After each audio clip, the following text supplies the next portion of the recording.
Warahmatullahi wabarakatuh. Alhamdulillahi rabbil alamin. Alhamdulillahilladzi ja'ala shahr Ramadan syahrul Qur'an wa 'ala alihi wa ashabihi ajma'in, amma ba'd. Semoga Allah yang Maha Mulia memuliakan kita semua yang hadir di masjid kita ini. Dan mudah-mudahan Allah terima segala amal ibadah kita, qiyamul lail kita, bacaan Al-Quran kita, sedekah kita, dan semua amal kita di bulan Ramadan ini Allah terima. Dan mudah-mudahan kita menjadi hamba Allah, mendapatkan kebahagiaan dunia dan akhirat. Siapapun di antara kita atau keluarga kita yang sedang sakit, kita doakan mudah-mudahan Allah berikan kekuatan dan kesehatan yang baik. Yang lagi berjuang menjemput rezekinya Allah dengan berbagai macam aktivitas dan pekerjaannya, semoga Allah berikan rezeki yang banyak, yang halal, penuh keberkahan. Yang lagi punya masalah rumah tangga, masalah keluarga, masalah bisnis, masalah apapun dalam hidupnya hari ini, semoga Allah berikan pekerjaan dan keluar dari setiap persoalan hidupnya. Apa kabar Bapak Ibu sekalian, sehat? Sudah malam berapa ini? Sudah mau mudik saja. Alhamdulillah kita sudah berada di malam 20 ya. Alhamdulillah. Mudah-mudahan Allah berkahi dan mudah-mudahan kita tetap semangat sampai akhir menyempurnakan Ramadan ini dan meraih takwa, la'allakum tattaqun. Bapak Ibu sekalian yang dirahmati Allah, tema kita di malam hari ini adalah tanamkan cinta Al-Quran kepada keluarga kita sejak dini. Bapak Ibu sekalian yang dirahmati Allah, Ramadan adalah syahrul Quran. Ramadan adalah bulan Al-Quran. Ramadan adalah bulan diturunkannya Al-Quran. Bapak Ibu sekalian yang dirahmati Allah, Al-Quran ini adalah merupakan hudan linnas, petunjuk bagi manusia. Itu artinya apa? Siapapun yang mau bersahabat dengan Al-Quran, mau mencintai Al-Quran, baik itu muslim maupun non-muslim, maka dia akan mendapatkan petunjuk dari Allah.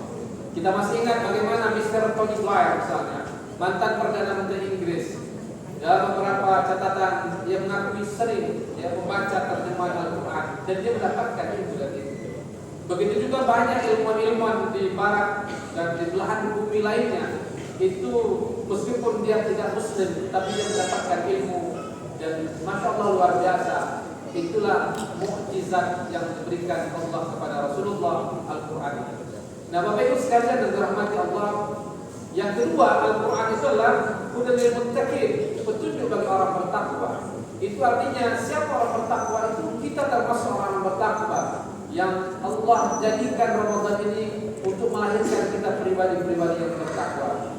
Pertanyaan sederhana, mungkin nggak ya kira-kira kita bisa mendapatkan petunjuk dari Allah melalui Al-Quran ini kalau kita tidak pernah bersahabat dengan Al-Quran, kalau kita tidak pernah mencintai Al-Quran, atau sama sekali kita tidak pernah menyentuh Al-Quran di bulan Ramadan ini?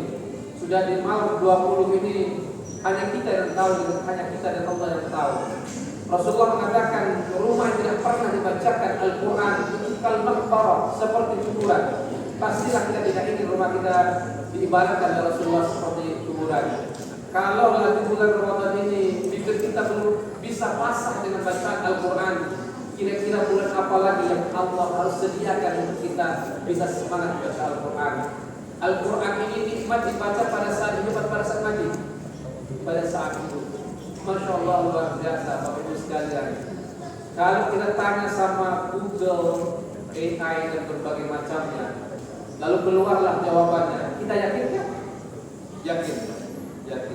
Sekarang kita katakan sama Allah, ya Allah, hatiku galau ya Allah. Ya Allah, hutangku banyak ya Rabb, rumah tanggaku lagi bermasalah ya Rabb. Kasih aku petunjuk satu ayat yang bisa menenangkan aku dalam hidup ini. Kira-kira keluarlah jawabannya. Salat taubat 2 rakaat, ya. Lalu kemudian letakkan ini di kepala, ya Allah, aku lagi punya masalah ya Rabb. Kasih aku petunjuk satu ayat. Acak saja bismillah akan keluar. Begitu Allah berikan bahwa Al-Quran itu sifat huda wa rahmah dan berbagai macamnya. Persoalannya mau atau tidak kita kembali kepada Al-Quran. Bahkan Rasulullah mengatakan, "Lan tadillu abadan." Kalian tidak akan pernah tersesat di muka bumi ini kalau kalian mau bersahabat berteman dengan Al-Quran. Berteman dengan manusia itu hanyalah sampai kematian, tapi bersahabat dengan Al-Quran, maka Al-Quran akan menjadi teman setia kita, bahkan memberikan syafaat bagi kita para pembacanya. Bapak Ibu sekalian dirahmati Allah, kalau demikian bagaimana cara kita menanamkan cinta Al-Quran pada keluarga kita sejak dini? Yang pertama, tanamkan cinta mau belajar Al-Quran. Rasulullah mengatakan, "Khairukum man ta'allama Al-Quran wa 'allamahu." Sebaik-baik kalian adalah mau belajar Al-Quran dan mau mengajarkan. Tidak ada kata tua untuk belajar Al-Quran. Ustaz, aku sudah tua, Ustaz. Ada nenek-nenek bisa baca Al-Quran. Kakek-kakek sudah tua ada. Anak kecil bisa, masa tidak bisa. Kita masih ingat dulu Musa yang menginspirasi anak-anak Indonesia, hafiz Indonesia, yang kemudian lahirlah banyak hafiz-hafiz kecil. Masya Allah, luar biasa. Saya alhamdulillah juga termasuk keluarga hafiz Indonesia 2019, karena salah satu putra saya adalah hafiz Indonesia. Pada saat itu bersama Najah, mungkin Bapak Ibu kalian tahu dengan Najah hafiz Indonesia yang dengan segala keterbatasannya, tapi Allah izinkan bisa menghafal 30 juz Al-Quran. Dokter memvonis Najah buta, lumpuh otak. Ya, tapi Masya Allah luar biasa.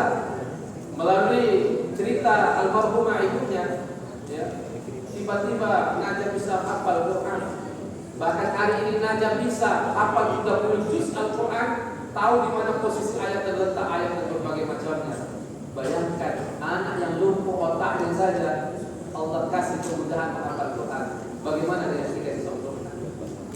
Bapak Ibu sekalian yang dirahmati Allah, kalau masih hidup saja kita tidak mau mengajarkan anak-anak kita membaca Al-Quran, kira-kira siapa kelak yang akan mengajarkan Al-Quran pada saat tubuh kita sudah masuk dalam liang kubur?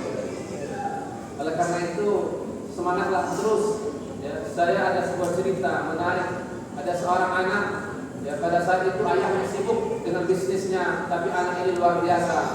Ya, suatu ketika dia menampilkan tampilan bacaan Al-Quran di saat teman-temannya menampilkan pantomim, gitar dan berbagai macamnya. Lalu gurunya penasaran, kenapa dirimu menampilkan bacaan Al-Quran? Lalu anak itu mengatakan, "Bapak, aku ingin menghadiahkan jubah kemuliaan untuk kedua orang tuaku." Ayahnya tidak peduli dengan bacaan Al-Quran anaknya, maka dia naik berdiri lalu dia peluk anaknya, "Maafkan saya nak, yang selama ini tidak peduli dengan akhiratmu. Engkau yang masih kecil, engkau sudah peduli bagaimana nasib akhirat ayah dan ibumu, surga ayahmu dan ibumu. Mulai hari ini ayah berjanji, ayah akan carikan guru ngaji terbaik untukmu." Masya Allah, luar biasa. Menangis dia. Dan mungkin di rumah kita juga mungkin sebagian dari kita merasakan ini. Kita tidak peduli dengan nasib anak-anak kita. Padahal anak-anak kita laki-laki yang akan melantunkan di telinga kita, "Ayah, ma, la ilaha illallah Muhammad Rasulullah." Betapa sejuknya hidup ini di saat anak kita melantunkan kematian kita karena dia bisa membaca Al-Quran. Bapak Ibu sekalian yang dirahmati Allah, yang kedua, setelah kita mengajar belajar Al-Quran, maka yang kedua adalah semangatlah menghafal Al-Quran. 5 satu rumah tangga muslim, 1 orang hafiz, lebih banyak tentu lebih baik. Masya Allah, luar biasa. Semangatlah terus. Allah sudah berikan kemudahan bisa menghafal Al-Quran. Yang ketiga, yaitu tanamkan cinta untuk bisa memahami Al-Quran. Tidak cukup hafal Quran, tapi pahami Al-Quran. One day, satu hari, 1 ayat dipahami, maka dalam setahun sudah dapat hampir setara dengan 2 juz Al-Quran kita pahami. Iyyaka na'budu wa iyyaka nasta'in. Menangis meleleh air mata kita, bagaimana kita tahu bagaimana bacaan Al-Quran itu, bacaan imam dan berbagai macamnya. Oleh karena itu, semangatlah terus untuk bisa memahami ayat-ayat Al-Quran. Yang terakhir, yaitu amalkan Al-Quran. Rasulullah itu luar biasa. Sampai-sampai suatu ketika Aisyah istri Rasulullah ditanya oleh para sahabat, bagaimana akhlaknya Rasulullah? Maka Aisyah menjawab, "Khuluqul Quran, akhlaknya Al-Quran." Oleh karena itu, semangatlah terus. Ramadan ini adalah bulan Al-Quran dan kita sambut 10 hari terakhir ini dekat. Nah, Rasulullah, Masya Allah, di malam-malam 10 terakhir itu Rasulullah semangat terus iktikaf dan membaca Al-Quran dan terus berbuat kebaikan dan berbagai macamnya. Semangatlah terus, karena Ramadan ini ada 3 golongan. Golongan yang pertama itu menganggap Ramadan ini biasa-biasa sajalah, hanya merubah waktu jam tidur, merubah sahur dan buka puasa. Yang kedua, menganggap Ramadan ini ya malah mengganggu, bisnisnya nggak bisa buka dan berbagai macamnya, mengganggu berbagai macamnya. Tapi ada yang ketiga, beranggapan Ramadan ini spesial. Boleh jadi Ramadan adalah Ramadan terakhir dalam hidup kita dan keluarga, karena kita tidak tahu tahun depan kita ketemu atau tidak. Oleh karena itu semangatlah terus, tinggal 10 hari ke depan. Mudah-mudahan kita termasuk pribadi yang menuliskan Allah dalam surat Al-Baqarah, yaitu la'allakum tattaqun, menjadi orang bertakwa. Yang kedua, la'allakum tashkurun, agar kalian mendapatkan menjadi pribadi yang bersyukur. Yang ketiga, la'allakum, ada yang tahu saya kasih uang 50.000. Yang ketiga, la'allakum, ada yang katakan jauh 50.000. La'allakum, ayo. Yang pertama apa tadi? La'allakum tattaqun, agar kalian menjadi orang bertakwa. Yang kedua, la'allakum tashkurun. Yang ketiga, baca. Nah, Ustaz boleh baca. La'allakum la'allakum yarshudun, agar kalian mendapat petunjuk senantiasa dibimbing oleh Allah. Mudah-mudahan berkah, semangat terus. Mudah-mudahan Ramadan ini menjadi Ramadan spesial bagi kita dan keluarga. Mudah-mudahan kita menjadi ahlul Quran, dan insyaallah kita mendapatkan syafaat dari Al-Quran, dan insyaallah kita dan keluarga dimasukkan Allah ke dalam surganya dan dijauhkan dari neraka. Barakallahu. Assalamualaikum warahmatullahi wabarakatuh.